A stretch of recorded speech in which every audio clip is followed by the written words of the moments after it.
Assalamu alaikum student, welcome to your course TEFL, and today we will restart the last activity. We were talking about how to explore language, and last week we tried to see pronunciation, the sound system, and today we'll be talking about another important system of language, that is vocabulary. Right, another important area. We will see how to handle vocabulary and how to teach vocabulary, particularly in our course. And being a TEFL student, being a teacher, how can we teach vocabulary and what are the principles of teaching vocabulary? Yes, before I start, I want to ask you some questions. Yes, how was the last class? Did you listen to the lecture? Did you try to see how can we teach pronunciation? Okay, all right, good. It's very important, right? And my dear student, that well, again, one point was there while talking about the pronunciation, that it depends on the learner. That of course, if learner wants to learn, then things can be done. Things can be better.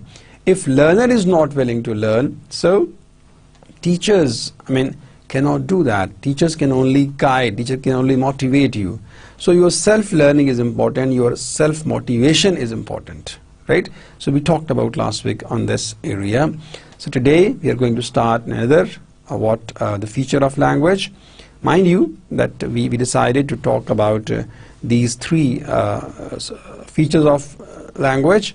What? Pronunciation we discussed last week. Today we'll talk about vocabulary. And in the next lecture, we'll be talking about grammar. Fine. So as per routine, what to do? Yes. Let's start to review the last lecture. Ready for it? Okay. So dear students, here, let's talk about what? Pronunciation. How to teach pronunciation. And what is it? People think of pronunciation what? As the sound we produce. And then what did we do? We asked Longman Dictionary, and dictionary replied that well, it is what? It depends on the listeners, how people perceive you, in fact, right? So we saw it's just production, but Longman Dictionary says no, it is what? The way people perceive you, that is your pronunciation. And then we saw that of course there are varieties of language in terms of the accent and of course in terms of dialect. You see, and then we also discussed in the last lecture that well, you see, we in fact try to improve our pronunciation, and we also try to see that what are the principles of this one of teaching pronunciation. How can we teach pronunciation? And we saw that we need to foster intelligibility, in fact, so that your students would be intelligible, right, in their speech. And then we also discussed that we cannot teach sounds in isolation, so we should teach sounds in what? In connected speech, right? And then we also talk about different orientations. You remember that 1940s to 51st orientation, 60 to in fact 72nd orientation, and then there was a third one, of course, 80 onwards. There were three orientation on phonetics, that how phonetics have changed. Right, the first orientation says simple, listen and speak. The second says yes, there are sound, there are charts and everything, fine. And then for the first time in the second orientation, the teacher brought charts in the class, and the teachers in fact showed those charts. Teacher showed those pictures of articulations, and then also that of course the tongue chart, and then students were able to know these sounds, and they improved their pronunciation. Then in the third orientation we saw that well, again there was the sound patterns were practiced in the communicative activities, right? Whatever sounds we of course students learned, and then the point was that they were required to use those sounds in a situation. And again in the third orientation we saw that we also talked about suprasegmental features, the word stress, sentence stress, rhythm, intonation, all that. So that was in fact third orientation we talked about. So I gave you a brief overview of the last lecture, because today we have to discuss some important things. Lecture is very important, so I hope you're ready for it. Yes. What is it, my dear students? Vocabulary, right? What is vocabulary, by the way? What is it? The words that you have? All right, yes, we see. Like generally people say that, yes, you want to learn a language, you need vocabulary. I mean, if I ask you a question, you would say vocabulary. In fact, majority says that how can I learn the language if I have vocabulary? And people say, how to get vocabulary, how to improve vocabulary? People say, yes, we need to learn words, right? Generally it is said that if you want to increase your vocabulary, you need to have words. And then again, you might go to grammar translation method, where a list of words was given and people crammed those words. People memorized those words, of course, but they were unable to use those words, right? So this is the point, that vocabulary is, but if the words are there, then what about those words which are, yes, which are combined, for example, the multi-unit words we call them, or you may call them collocations, for example. So words are what? They are clearly vocabulary. But what about the group of words, right? Like what? Absolutely fantastic, absolutely free. Is that clear? So at once, at night, in a minute, in a jiffy, all that. What do you call these multi-unit words? Fine, all these words, right? So this is what you have to see, that what if you talk about vocabulary, what is vocabulary, right? There are nouns of vocabulary, right? All parts of speech are vocabulary. Example, you have the nouns, you have what? You have adjectives, you have what? You have pronouns, you have all, example, the parts of speech, right? So this is the point, that when you talk about vocabulary, or when you have to teach vocabulary, being student of this course, right, or being teacher of this language, you need to know, in fact, that what is vocabulary, in fact, right? And then you need to know, of course, that what is vocabulary, and what are the words, what are the multi-unit words, what are the core meaning words, in fact, what are collocations, fine, what are idioms, what are all these things. Is that clear? So then you can help your students in a better way, in a more professional way. So dear students, this is what today we'll talk about, that what is it, and how to particularly, how can we help our learners in this area of speech, right? So this is what the point is, how to learn these multi-word units. Like I said, that talk about these words. Example, you have thousands of words, for example, right? You have lots of words, right? So how to learn these multi-word units, in fact. Like I gave examples are there. So we can search for these, right? You can explore different the text. You can explore the corpora of language. In fact, you can explore British corpora. Corpus means the body, right? Or you can read the text, as many texts as you can, to find out these are the multi-word units, or these are the collocations, and we need to use. Right? It is challenging, my dear students, right, to know, of course, lots of words, and particularly you may know, for example, single word, but once you have to know collocations, once you have to know these multi-word units, what to do. So maybe, of course, just reading them, in fact, as units, of course, or learning them deliberately. This again is a terminology, that what is deliberate learning. So what is it? A list is there in front of you, and you simply learn, right, students?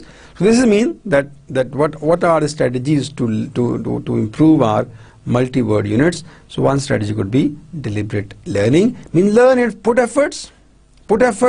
You may have translation of those words in your L1, but you need to cram. You need to get, of course. We call it deliberate learning. Then again, searching for these units in text, like I said, that explore corpora of language, in fact. And then again, corpora, for example, you want to know the use of these multi-units words in the local corpora. You can see in our language, in Pakistani English, for example. Then you can see the British corpora, of course, the corpus you can see. So you have to really work hard to get these multi-word units, in fact. Palmer's I mean, there's a grammar, of course, that you will talk about maybe in the next semester. There's a subject, grammar, semantics and syntax. So Palmer, what says that? Well, Palmer gives a very simple solution that you need to learn. You may need to, if you want to improve your this multi-word units, that what the point is to memorize perfectly the target number of common and useful word groups. Simple.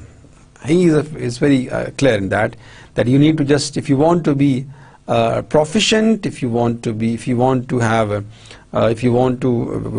excellent fluency in your speech, right? If you want to speak, in fact, like native speakers do, right? So what you can do? Yeah, you need to memorize these multi-word units or these collocations so that you can be fluent in the language. This is what the Palmer says in 2005, right? So dear students, this is what, like if you see here, I mean, and there is image also. The third thing is that word families. Yes, the words, simple words, right, are the parts of speech, and then the multi-word units, and then the word families. For example, yes, one word is there, and this word has many forms. For example, you see, we can walk, walks, walking, walked, right? So many forms are there, like the word family, walk, right? Then talk, for example, talk, speak, say, utter, articulate, right? So again, the word, what is word family, in fact? I hope you understand. So that's why, of course, mean that when you talk about the word family, again, it's vocabulary. And then moving on, core meanings, for example, right? The word neutral.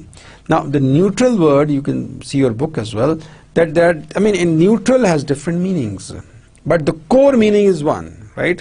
That neutral, of course, neither supporting this side nor supporting other side. So definitely the core meaning, one word may have, see, that can be used in different contexts, but the core meaning of the word somehow remains the same. Is that clear? So what I talk about, vocabulary is the words, right? Which words, again, you see, they are the parts of speech, or then multi-unit words. What to do? Deliberate learning, fine, or read the text, the corpus, and explore, or cram, simple, memorize, right? Like Palmer says. Then word families again, right? You know, of course, how many forms of a word are there? Simple, like every word, example, talk about sleep, we have slept, slept, sleeping, sleeping, to sleep, and all that, right? Similarly, I mean, the core meaning is also there. You understand? Like here there's an image, it would also help you. So dear students, if you move on, that you see, what is the background to teaching vocabulary? What is it? The background to teaching vocabulary. Of course, because our area is that we are here to help our students to improve their vocabulary. We are here to teach vocabulary, right? And again, this is the area, of course, which is important for the language. And somebody says that what we can do, if you want to retain a word, you need to use a word. And if you fail to use a word, yes, you may not retain a word. So use a word or lose a word. Is that clear? All right. So dear students, we are talking about this, the background to teaching vocabulary, that how can we teach. Let's talk about this. Vocabulary teaching, my dear students, of course, and this vocabulary teaching and learning, right, this fit into a broad framework of what language course, right? It's a broad framework of this course particularly, and there are 4 strands for this, right? One way to make sure that there is a balanced range of learning opportunities is to see a language course is consisting of 4 strands, S-T-R-A-N-D-S. How many strands? 4 strands. What is it? Talking about vocabulary and its background. These 4 strands, very important. I need your concentration. The first strand says what? That learning from meaning-focused input. Very simple. Meaning-focused input. Again, focus on meaning. And input, now, you know that what are the input skills, right? You know, what do you call them? We call them receptive skills, right? Input, for example, learning through listening and reading. but focus on meaning, right? Again I'll say that, well, that teaching vocabulary, of course. So these four strands would definitely, they are important. First one, that learning from meaning focused input, and input can be in the shape of listening, that you listen to a documentary, you listen to a dialogue, right? You listen to any authentic text, right? Or speech. And then second is what? In talking about the input, what is it? Yes, that reading. Input skill is there, of course. You read, in fact. Right? So this is the first trend, that learning from what? Meaning focused input. That focus on the meaning. Right? And what can we do? Through two skills, receptive skills. You listen, and listening gives you an input. You read, reading gives you input, in fact. The more you read, yes, your learning would be meaningful. And again, I would say that, well, whatever we talk about while talking listening skill, you need to care for that, right? So all those areas are important, that, well, meaning resides in the reader, right? So when you read a text, so you combine that text and also your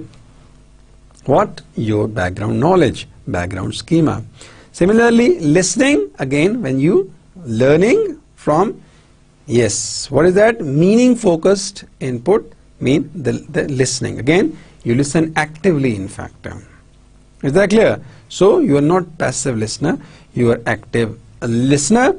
And then how can you be active listener? Yes, once you ask the questions, once you give responses. So the first trend, that is learning from meaning focused input, right? And you know the input from receptive skills. I hope you're clear. You understand? Okay. Now the second part of this trend, what is it, my dear students? Deliberate language. Second is deliberate language focused learning. The deliberate language focused learning from, yes, this is important. Now here means there is about deliberate learning, of course.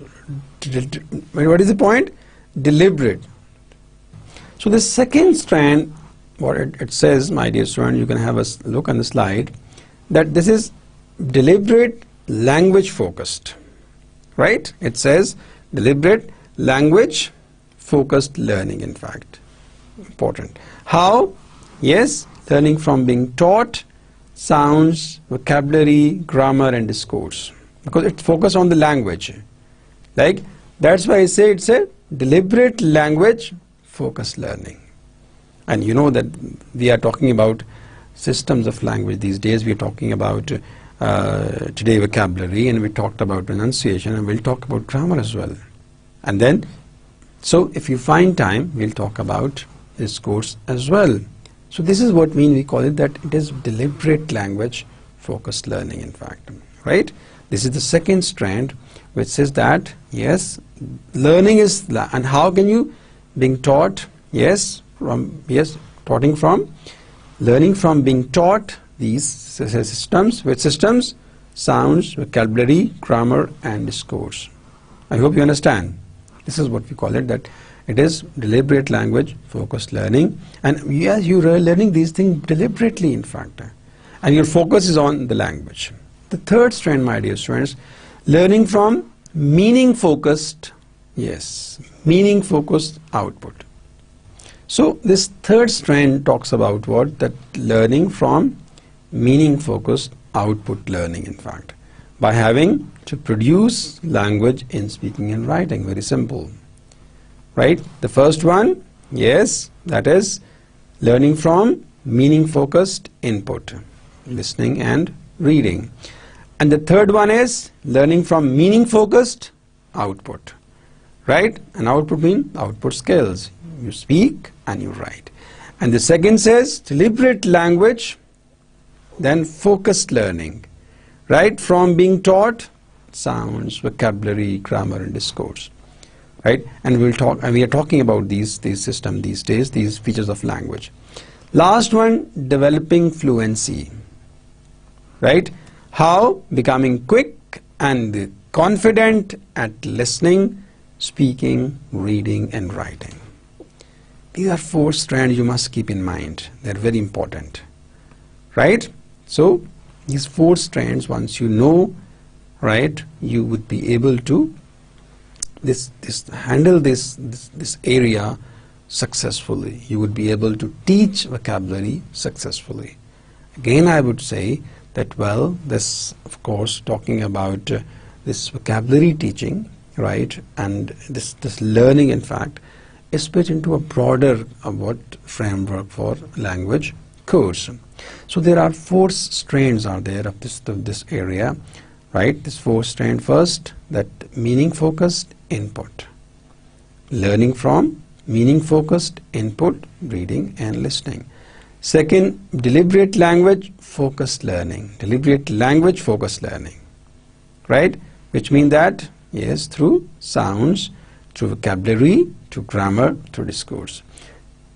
Third one is, the next one is learning from meaning focused output.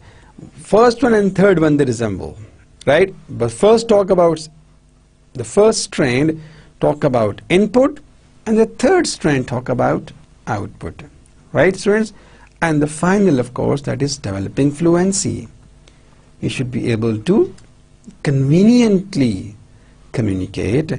You should be able to quick in your communication. So these are the 4 strands, and I repeat it for you twice and thrice so that you would understand them. First one, meaning focused input. Third one, meaning focused output, right? Fourth one, fluency. And second one, very simple, yeah, that talks about language focused learning. Fine. And how can we do that? Sounds, grammar. So I hope you're clear now. So these are the 4. Whenever you design a course, of course, right, for the language teaching particularly, so these things you must keep in mind. These 4 strands you must consider. That I mean the learning from meaning focused input, right, and then learning from, yes, language, learning language focused, being taught from this and that, and learning from meaning focused output, and finally, of course, developing fluency. Clear, students? All right, move on. Now, what is it in fact mean? The first one, that focus on the most used. Now, this point, if I go back for a while, this was just the background of the teaching. I gave you just the crux of this background. I want you to go through the text and things will be more clear. I try to, try to give you these strands, and I have repeated these strands twice and thrice, so that you should know. Things are easy, but just maybe while reading the text, reading the slides, you might find them hard, but things are very easy. Simple and simple words. I would say that learning from input, right, but meaning focused. Learning from meaning focused, and third one, learning from meaning focused output. Second one, language focused, right, and fourth one, fluency. This is what we see the language is, right?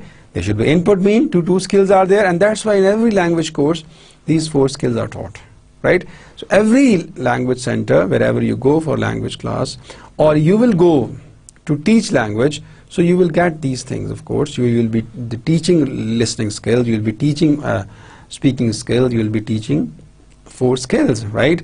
And you will be helping students to be fluent, and you will be helping students in their sound system, in their pronunciation. You will be helping students in improving their vocabulary.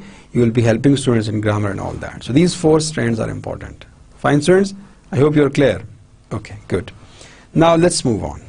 What are the principles for teaching vocabulary? It's a very important area. And students, if I talked about it so far, we are in the second, in fact, system of this exploring the language part we are doing. So the principle, because our focus is on this area, that we are TEFL students, in fact. So we have to teach this language. So definitely we need to know the principles. And again, these principles are not the final principles. You may add more principles to them, right?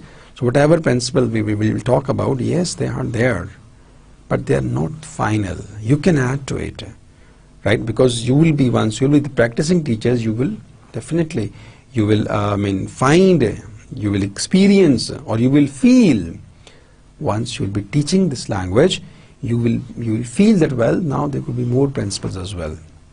You understand? Okay. So the principle, the first principle is, my dear students, we need to focus on the most useful vocabulary list. This is very important. The question is, how can we get this, the list of most useful vocabulary list? Or how can I find out, how can I know that this word, in fact, these words are the most commonly used words? I need to know. I don't have any the magic stick to bring that. Well, these are the words, and of course these are the commonly used words. Yes, it's a difficult task.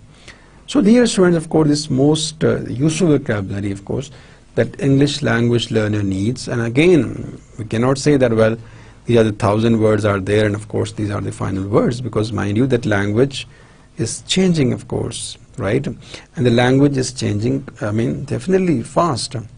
The new words are coming and then old words are, yes, going out. This is what you know, that every language changes, right? So English, of course, this change makes this language a living language. If a language stops changing, so that is, the future of that language is of course at stake. I hope you understand. So that's why, my dear students, when we talk about the focus on the most useful vocabulary list, so talking about the English, you see that the words, right, which words? Which are commonly used. Like when you see the slide, it says that every English, of course, language learner needs, whether they use the language for listening, speaking, reading or writing, right? So definitely for language, for communication, in fact, every learner of English needs to communicate in this language, right? He needs to speak, read and write. So there, most, you can talking about that most useful vocabulary list, 1,000 word people say, they are of course 1,000 word families of English it covers, in fact. Frequent, right? We call it, of course, informal, whether formal and informal situation is the frequent. And how many words? 1,000 words. So my dear friend, these are the words, in fact, we call them the most useful vocabulary list is what. And while teaching vocabulary, so we need to focus on the words which are commonly used, or with the words which are most commonly used, or most, in fact, useful vocabulary, and that is, for example, 1,000 words, right? And then again, the purpose of this 1,000 words, that once you have, if your learner, in fact, know these 1,000 words, so 75% of running words in academic text and newspaper, because these words, of course, 75% are from this news text, and also you can say from this running academic text. Not at the higher level, you can say at the intermediate level possible. 80% of these running words in novels, and 85% of these words in conversation, and it contains most of the 176 function words families. Like it is there, articles are there, in fact, and other linkers are there. I hope you understand. Well, students, so these are, we call them 1,000 words are there, and we saw that 80% of these words are in what? In novels. And we also saw that 76% of running words are in newspapers and academic tests, because the point is that we cannot say that these 1,000 words, of course, roughly we have taken and we call them, these are the most commonly used words, or these are the most useful vocabulary. Why? Because research has been done, of course, and the different, we do this research. This is the area of corpus linguistics. So in that corpus linguistics, we try to find out that which words are most in newspapers, and of course in academic, the text, and in novels, and even in your dramas, and of course in the society. and then those words are taken from that the corpus, and they are put in, example, the most useful vocabulary.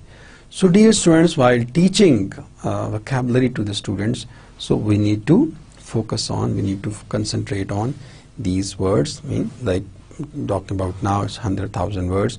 And again, these words, 100,000 words, of course, definitely, you know, we cannot say these 1,000 words would remain forever. Definitely, with the passage of time, the new words come, and the old words, they, go out from the use. So, but definitely the most, and you know, definitely, you see, when the new words come in this 1,000 list, and old words remove, yeah, so definitely the new list is updated, right? So you are living in this age of technology, you can easily find out that these are the 1,000 words, and of course, and with the passage of time, these words are updated. I'll give you a website also. So this is, my dear students, important. Here yes, students. So the next most useful list is the second 1,000 words of English. This is the first one, the most useful vocabulary list, and second one is the next to it, right? The next 1,000 words, total 2,000. You see, there is a website, of course, would help you to find out. You can find the list of these 1,000 words, or even the next 1,000 words. You can have a look. And then again, you should know what are the low frequency words and the high frequency words. The even name shows, of course. The high frequency means that words, the frequency is high, the use is more. And the low, the frequency is low. Frequency means that how frequent the words are used. If you find the frequent use of the word help, right, so it is more frequent than other, for example, right? Or if you see the word the pay, for example, so pay is more frequently used word than what remuneration, in fact, right? So bill is a more frequently used word than invoice, right? Start is a more frequently word than initiate. I hope you understand. So that's why you need to know that is this a low frequency word or it's a high frequency word. Now how we find out? Definitely the use of that word, right? And of course, when the word is in and majority uses that word, so that is again high. That frequency of that word is high. Okay. Second principle, my dear students. First principle is focus on the most useful vocabulary. Second one, focus on the vocabulary in the most appropriate way. This is important. First one, yes, the most usable vocabulary. Second one is that focus on the vocabulary in the most appropriate way. What do you mean by appropriate way? Correct way, yes. So again, right, we were first thing to see which words to teach and how. This is again, you have to take a decision, being TEFL student, being teacher of foreign language and being teacher of vocabulary. You need to decide which words, right, in fact we need to teach and why, right? Why? What is the importance of that word, right? You cannot teach archaic words, the words which are not in. We cannot teach, for example, the language which is not, for example, if you teach literary expressions, and of course you have to see the purpose. Again, it depends that you need to teach vocabulary to the students for their literary works or for their communication. So that's why the way, of course, you teach vocabulary is also important. And you know that, and here mean, yes, your history of English language would help you, right? Then of course means you would tell you that English is affected definitely by other languages. You'll find German, of course, German words here, in fact, right? Germanic words are there from Anglo-Saxons and Norse, you see that, which make up, in fact, most of the function words, right? And well over half of the first 100,000 words of English. So see, Germanic influence is there. Then 60% words came from French, right, through conquest, Norman conquest, remember that, 10-1-0-6. So Latin and of course that Greek. So if you read the history of the English language, and you have done, I believe, right, so then you will come to know that how, of course, these words came to language. And that's why you see that when language the changes, the new word come, and that makes language a living language. English is international language because English, yes, English has what? Assets. English accepts words. English borrows in words, in fact. Right? So English has elasticity. Right? So if a language has elasticity, you can say that is a feature that language is a living language. So that makes language. So our Urdu has also elasticity. Maybe a time would come. हम दुआ करते हैं कि हमारी ज़ुबान वो कौमी जो है बैनुल-अक़वामी ज़ुबान बने, राइट, कि उर्दू ज़ुबान के अंदर भी एक वो ख़ासियत है कि ये भी अल्फाज को अपने अंदर ये एब्जॉर्ब कर लेती है. हम आप आज जो हम उर्दू बोलते हैं, अगर आप कंपेयर करें अपने आबा अजदाद की उर्दू से, तो ये आपको मुख्तलिफ नज़र आएगी. जो उर्दू आप और मैं बोलते हैं, हमारे पेरेंट्स, हमारे जो एंसेस्टर्स थे, हमारे आबा अजदाद थे, उनकी लैंग्वेज, उनकी ज़ुबान और हमारी ज़ुबान में आपको फ़र्क नज़र आएगा. और इसी तरह जो आने वाली जनरेशन है, आपकी जो नस्ल आगे आ रही है, उनकी ज़ुबान और आपकी ज़ुबान में फ़र्क डेफिनेटली होगा. उनकी ज़ुबान जो है ज़्यादा उसमें आप मतलब आप इंग्लिश के वर्ड्स ज़्यादा पाएंगे, राइट. सो ये है कि what I want to say my dear students, that definitely the English language is affected by of course Germanic words, French words, Latin words, Greek words. So while teaching vocabulary, we need to consider this. I hope you understand. And then also high frequency words cover a large proportion of what? The running words of text. They provide a helpful context to allow learners to guess the meaning of low frequency words. I mean, this is a good point, that high frequency words, in fact, would help you in guessing the meaning of low frequency words. So, there were two principles. The first one, focus on the most usable vocabulary. And I gave you, for example, 100,000 and the next 1,000 words. Second one, teach vocabulary in an appropriate way. And in this way, you need to know that the vocabulary you are teaching, why you are teaching, what is the use of this vocabulary. And again, I mean, being a good TEFL student, in fact, you need to know that the words which are in, you need to teach them. And how would you know it? Again, through your research, for example, like we discussed earlier, that you need to explore the text and find out that this word is more common, right? And for example, word ubiquitous these days, of course, in. Right, many sides, of course. That's why, of course, when a word, is in, you find this word in newspapers, in articles, in editorials. You find the same word in books, in fact, the new books, right? You find the same word in research articles. So that means that word, yes, you need to teach that word. And here, definitely, it is not easy. You have to explore. You have to have corpus of that, of course, the language and corpus particularly, and the corpus would tell you that these words are in and we need to teach them, and these words would definitely help our students. And here again, particularly if you are teaching this English as an adjunct course, as a sport course, so then, for example, you are teaching business communication, you are teaching English to business students. So then, the C in the business world, in fact, in the business, the corpus, which words are in, so the student need to know that. So to help, in fact, students who are pursuing their masters in business administration or other courses. Is that clear?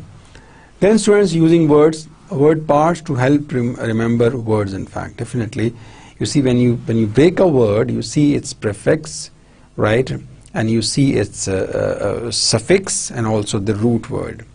This may help you to, of course, to remember, of course, the words when you break a word. Like earlier, somewhere we talked about that phonics, for example, top down and bottom approach. That phonics mean that sounds. Okay? You break a word into its sounds. That may help you, in fact, to read a word, right? But here, what can we do? We can break a word, right? So using word parts to help remember words, right? For example, the word analysis. Now, break, analyze mean the parts. So analysis, when you analyze some things, when you see things, in fact, right, see things in parts. So Analysis mean, yes, you try to break things into parts, and you of course highlight, you try to discuss every aspect of that. So that's why you see you can use this the principle to know a word. Guessing words from the context, yes, is very important, right? Because we cannot know every word, so at least we have to see in the real situation. And definitely the word gives you meaning in a situation. Words have different shades of meaning, right? So the context will decide, context, that's which situation that word has been used. So the context will decide the meaning of the word. For example, discourse analysis, and the one word discourse you use. So again, that the use of this word discourse in a situation would help you know its meaning, would help you can guess its meaning, and you feel that more or less meaning would be same. Word charts are there, in fact, word cards are there, right? For the elementary level it's okay, for the beginners, okay, word cards are there, right? There are, of course, cards with words. You can shuffle them, you can you can use them as a word game as well. So word cards can be done. Dictionary, again, is a very good source for what vocabulary teaching. Dictionary is very important source. Again, we need to know how to consider dictionary. Some students वो dictionary को याद करने की कोशिश करते हैं. They try to learn dictionary. They try to memorize dictionary. क्या कहते हैं आप? How is it? Does it work? Difficult है बच्चे. पहली बात है क्या? You cannot memorize dictionary, right? So learning dictionary by heart is a difficult job. And second, of course, अगर आपने कर भी लिया, it's a difficult job, पर तो होता नहीं है. अगर आप कर भी लें, then you won't be able to use that word, of course. Like sometimes it happens that some students they try this venture and they try to memorize dictionary, and ultimately they cannot use. Of course, they have vocabulary, but they are unable to use. So vocabulary, that is in the active form, right? If you know lots of words but you cannot use, useless, right? So dictionary, and you need to know how to consult a good dictionary. Even choosing a good dictionary is also important. And again, of course, every 2 years, and ideally if you change your dictionary every year, it's good.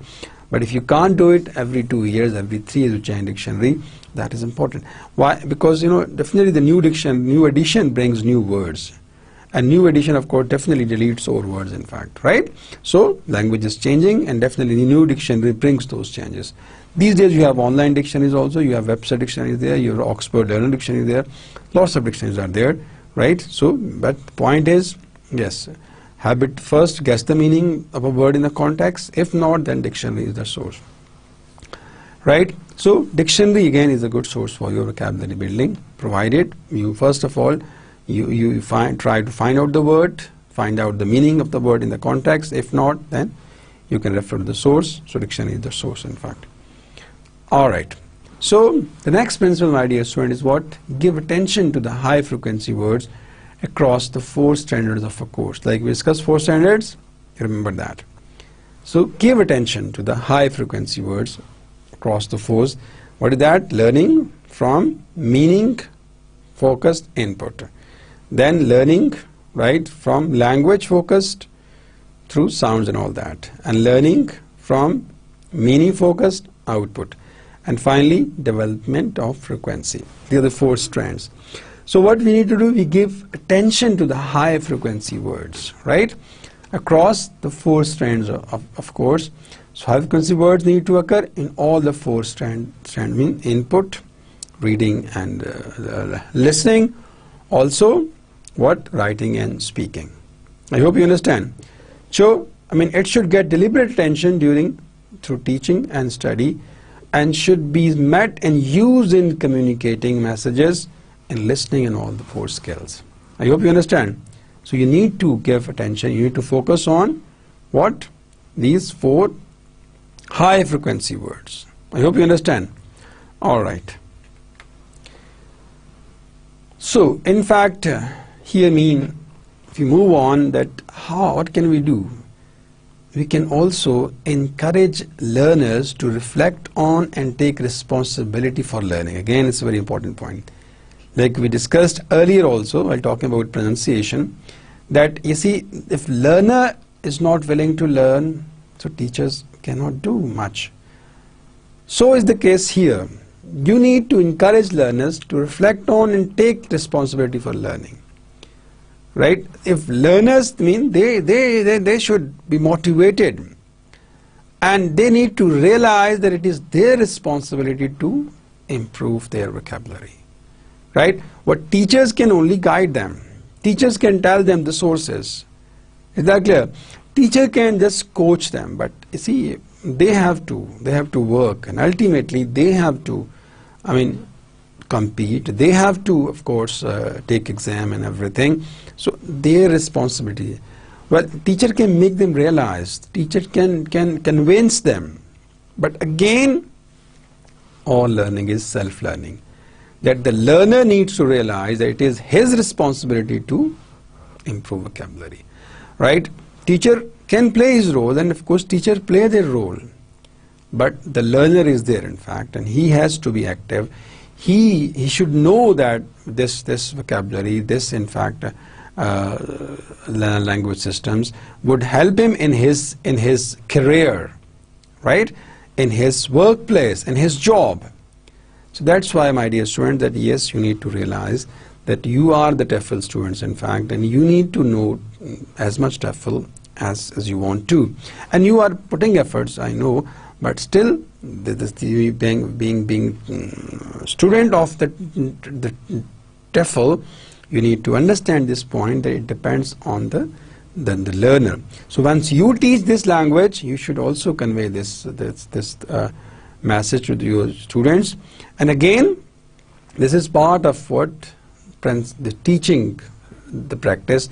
It's a principle for teaching vocabulary, and you can just inculcate this thing to the students that, well, they need to. And every good teacher does it, in fact, right? And he makes students realize that yes, you have to learn, and it will be their benefit, and people, yes, majority realizes it. So here, this was the point. Then teacher can, of course, yes, well, students, so what teacher can do? Teacher can inform, right, learners for different types of vocabulary. So the rest is what with the students, so how they make use of this information, how they make use of the guideline that the teacher provides them. But definitely they have to realize, and they need to work on that. In fact, teacher can just provide them genuine opportunities. Teacher can tell them about different websites. Teacher can tell them about different libraries. Teacher can tell them, in fact, how to register for various programs. But the learner should realize, and he should move forward. So, classroom techniques, right, my dear students? These were what we call them principles for teaching vocabulary. Now, if we move on to what are the techniques, classroom techniques, what can we do? What techniques we can follow in the class? So, my dear students, yes, these techniques are grouped under the 4 strands already discussed, right? Right? First one, things we have done, so I won't repeat them. Meaning focused input activities. What can we do? Yes, involve the learner, focusing on understanding messages where there is low density of new vocabulary. Right? If the new words are there, fine. If there is low density, there are only 1 or 2 words that are new, so a reader can do that. He can find that word, he can guess the meaning, of course, that word, right? And teacher can read to learners from grader readers. These are books, in fact. We call them, these are what books are there, and briefly noting difficult words on the board. Teacher can help them, right? And then reading can be done as a serial with the story unfolding week by week, in fact. This is what means the meaning focused input activities. Reading from that graders, it can be done, right? But again, the point is, yes, that of course, that the response of the reader, response of the learner is important. So this is the first activity, the first, in fact, technique you can use, and it is based on 4 strands. Meaning focused input activities mean listening and reading. Teacher can read, in fact. Fine. And again, you can use those reader, the graders, in fact. And doing regular silent extensive reading, of course, is important. In the class, that reading, silent reading can be exploited. So that really helps.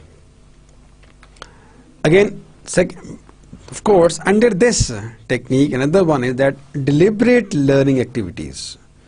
Under the same first strand, that meaning-focused input activities, there is also activity that is called the deliberate learning activities. The word shows that you do something deliberately, in fact, on your own. So these involve direct study or direct teaching.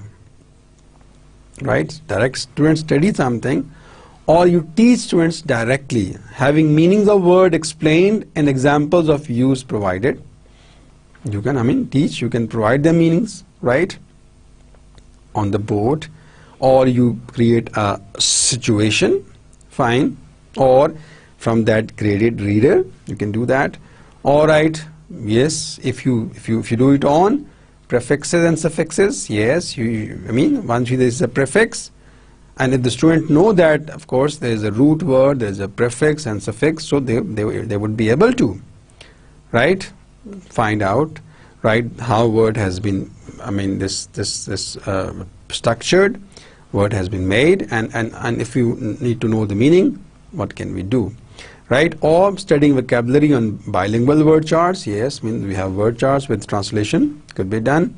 Learning and using mnemonics like IQ, TIQ, 10 important questions, fine. Mnemonics, any technique you can use that to learn the word, or abbreviations, for example, right? So you take first letter and make a word. For example, you might remember in your maths that some people have curly brown hair, right? Remember that, through proper brushing. So mnemonics can help you. Close exercises, yes, can help you, in fact. Or building word families by adding suffixes or prefixes. You make a word, right, and then you make its word family. That can also, this is called deliberate learning activities. Can be direct teaching or direct study on your own. Next one is, of course, strand meaning focused output activities, right? Meaning focused output activities mean what?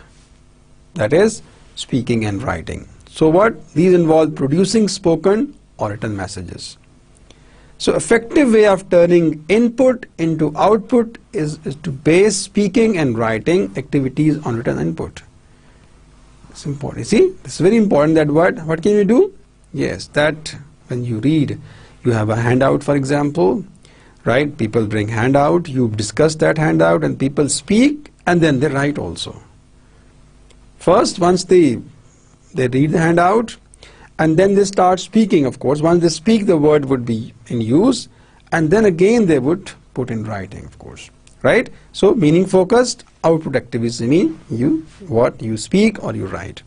So again, through reading, you read a dialogue, the teacher can bring the handout in the class, right? You read it, right? Of course, because once you read, your retention is there, the word is there. Then next activity you start speaking that word, in fact, right? And after that you write. So again, the use of the word.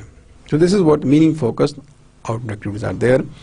Fluency activities, yes, receiving or producing easy messages from pressure to go fast.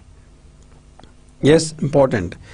The basic listening fluency activity involves the learner pointing to or writing numbers as the teacher quickly says them in an unpredictable order. Start speaking, for example, and he counts 1, 2, 3, 4, 5. So, you are given 2 minutes to speak, in fact. So definitely you try to be fluent, because once you have a pressure to say as much as you want to, right, and then you can be fluent, of course. So in this way you can have fluency, right? And of course, in public, definitely you can do that, and you can ask students, they can do on their own. They can set times, of course, and then here once to try to be fluent, you see number of words you utter per minute, of course. So this one you can do that. Fluency activities, things are given, you can have a look. Meaning focused output activities, my dear students. Again, fluency, we talk about that very elementary reading fluency activities involve learners responding orally to flashcards of words and phrases. Very simple, at the elementary level. Right? One learner have a vocabulary of around 700 to 800 words. They can do speed reading, in fact. If you have these words, if your word list, if your vocabulary have 700, 800 words, you can read speed. You can have speed reading. And speed writing involves writing under time pressure about topics that are very familiar, yes, or that have just been read and talked about. We just read a topic, are we talked about? Yes, now you can write on that.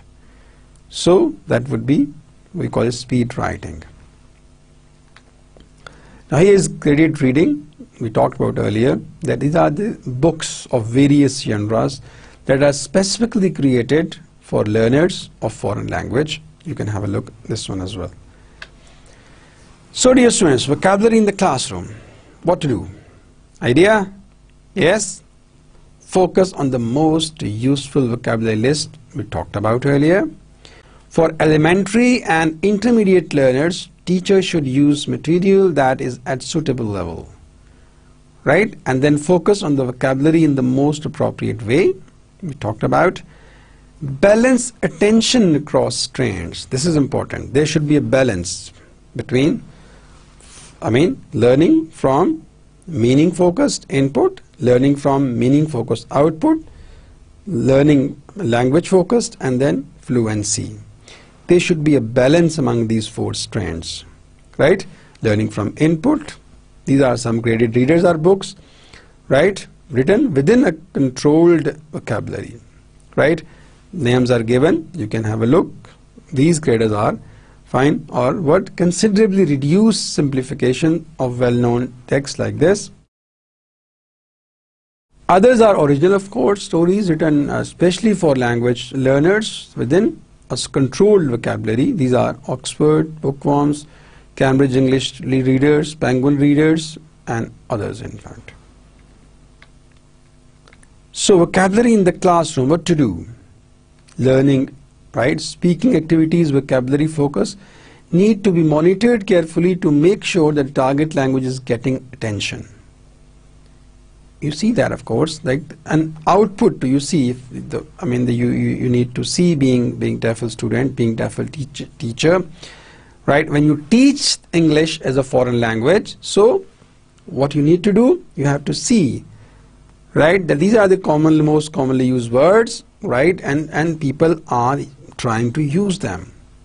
You need to monitor it, in fact, in speaking or in other input or the output skills. Fine? So that's why you need to design again the balance on the four strands. Focus, in fact, you need to monitor that, of course, that the target language words are being used or getting attention. Then fluency development, 4-minute delivery of 4-3-2 activity can help you. You speak for 4 minutes, again 3 minutes, 2 minutes, and you see that, of course, once you do it in a sequence, yeah, right, you'll be fluent. And again, definitely, that more exposure to language, of course, more chances for the students, definitely, of course, help them to be fluent in the language. Well, students, so what is the role of a teacher in teaching vocabulary? The first role of teacher is to focus on the most useful vocabulary. Second, to provide strategy training for the low frequency vocabulary. And next is to ensure that the vocabulary learning has a chance to occur in all parts of the course. Finally, to help learners take control of their own vocabulary learning, in fact. Right? So this is very important, that once you help the learners to take control of their own vocabulary, so then this learning process will go on. Right? What the teacher can do, the teacher can guide the students, in fact, that the vocabulary is important. And what can they do to enhance their vocabulary, right? So students, with this, it's a time to say goodbye to you. Today we talked about vocabulary. What is vocabulary? and what is in fact a word, what is a multi-unit word, what is a core meaning, and what are collocations, and then we discussed what are the principles of vocabulary teaching and what are the techniques we can use in the class. So thank you very much. See you in the next class. Allah Hafiz.